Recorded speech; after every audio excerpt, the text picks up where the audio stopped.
Tomorrow is September 11th. We remember September 11th.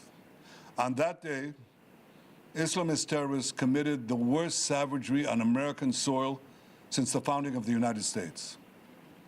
We also have a September 11th. We remember October 7th.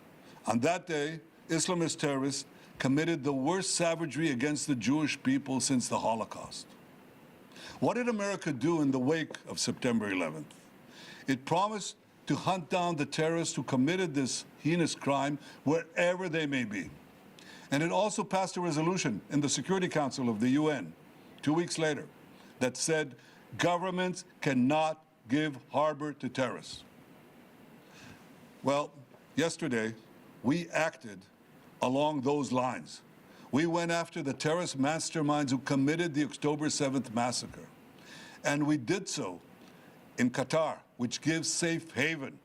It harbors terrorists. It finances Hamas. It gives its terrorist chieftains sumptuous villas. It gives them everything.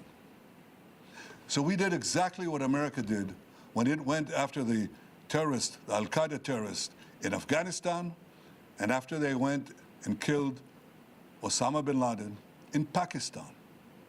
Now the various countries of the world condemn Israel. They should be ashamed of themselves.